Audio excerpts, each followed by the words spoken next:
last night I met a bunch of new girls, very good friends now, and one of them was talking about we were talking about our birth control because that's what every girl needs at this point in their lives.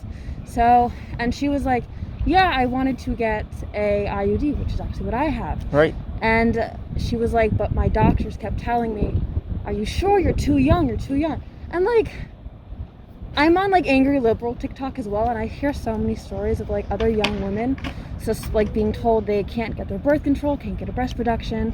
Same thing with even like abortion. It's like women aren't like in charge of their bodies in our country, and I think that's like it's 2021. Like, what is this? Like, why don't women have control over themselves and their own bodies in this time and age? It's like that just like annoyed me. So that's my Well, I'm assuming that the doctor wasn't saying, within the context of your conversation, the doctor isn't saying she's physically too young. I'm assuming It was more than that. I mean, she didn't go into so much detail because we were in public and everything. Okay.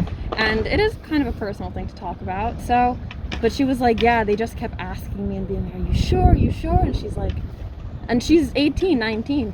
We don't want children at this point in our lives. And it was just like, it's just mind-boggling to me because it's like, why do we have to wait?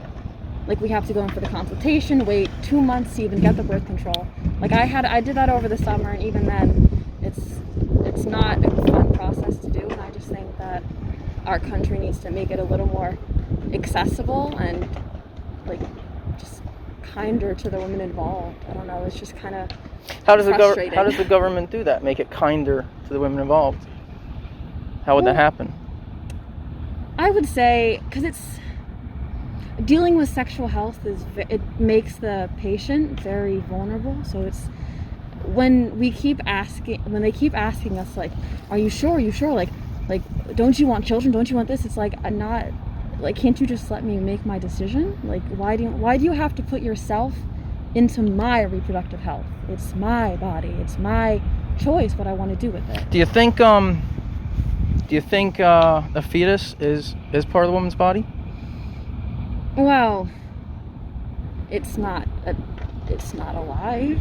I'm 100% for abortion if it's like my mother actually had an abortion when she was 16 because her birth control failed, and I would never wish a dangerous pregnancy, an unwanted pregnancy on anyone. So I'm absolutely pro-abortion. Is a fetus part of the woman's body? If she wants it there, then yeah. If not, then it's just something in there.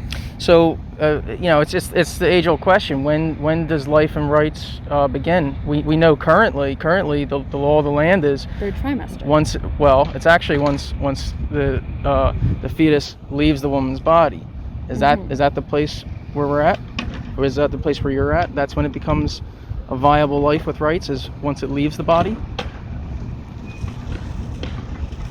I would say probably third trimester. I know, and that's when usually. And why? And why would it be the third trimester?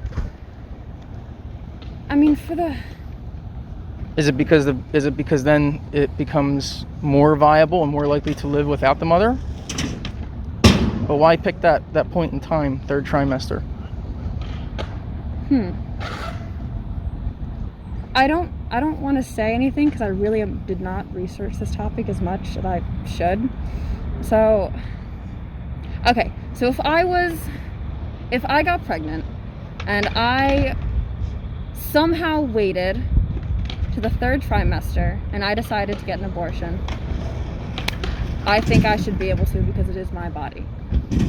So the challenging part from my perspective is my body is it has different DNA, the fetus in you, and I'm wondering how in any other circumstance that's not a different entity.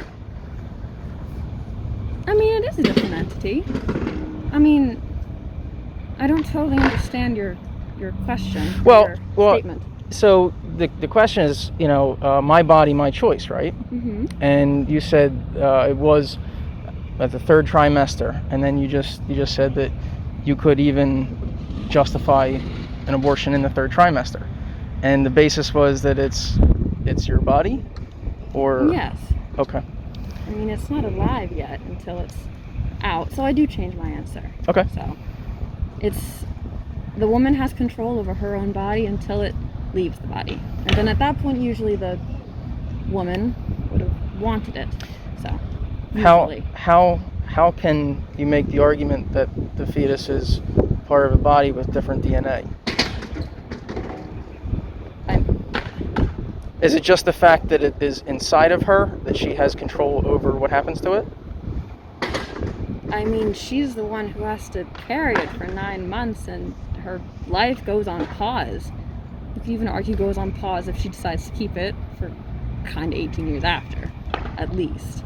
So, yeah, before it's born, it's her body. It's within her body. Mm-hmm. So it's not a baby. It's a fetus.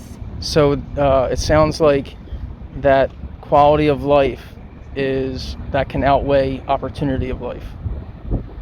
Quality of life from the woman, her choice outweighs the opportunity of life for the fetus. I mean, it's not alive yet. And you draw the line at life once it leaves the woman's body. Yes, because then at that point then it's not in her body anymore. Then it's. I would say that just one thing that's probably going to pop up in the future is as medical advances happen, that the chance for that fetus to be viable outside of the mother is going earlier and earlier. We're setting new records all the time with premature babies.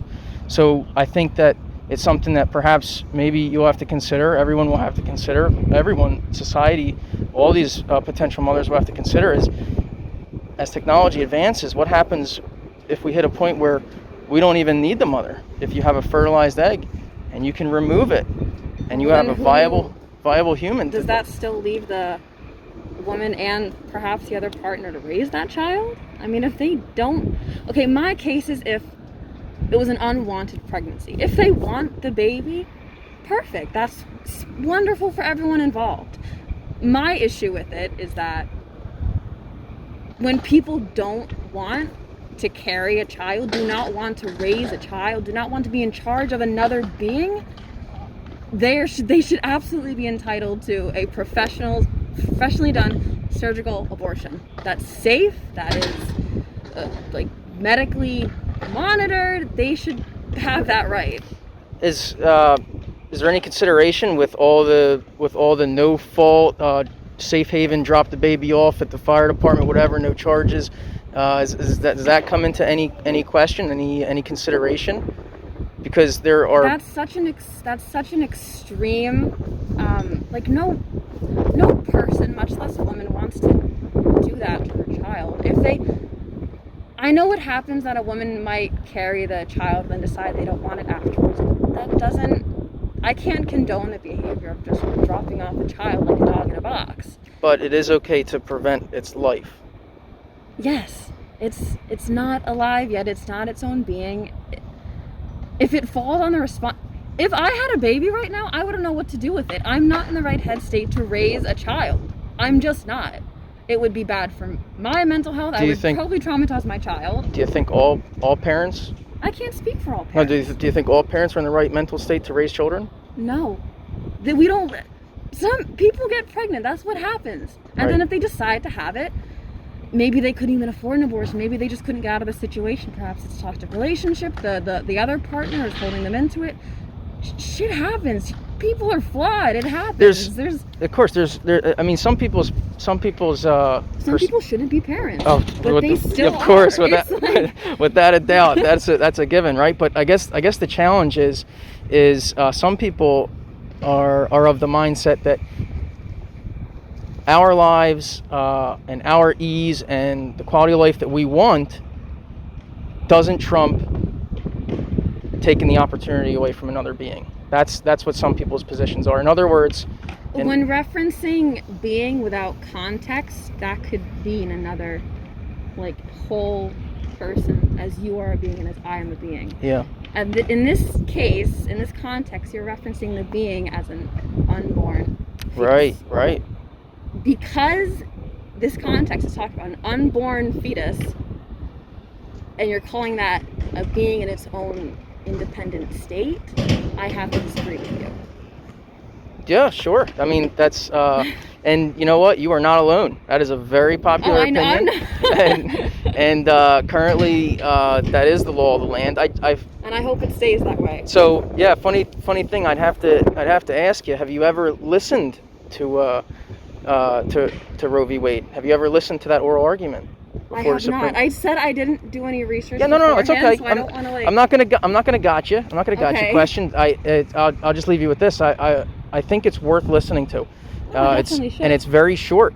Maybe, I mean, full length, maybe 40 minutes. Mm-hmm. But it's very interesting. And from my memory, I didn't hear anything about it being my body. And I'm not an attorney. I'm not a constitutional scholar or anything like that. But that didn't seem to be a part of the argument. It was more about the ambiguity of the Texas law. So my point is, I think that for something that's something we have such strong feelings, it's worth going to the source. No, I completely agree with you. Yeah. What's your name? I'm Grace. Grace, I'm Mark.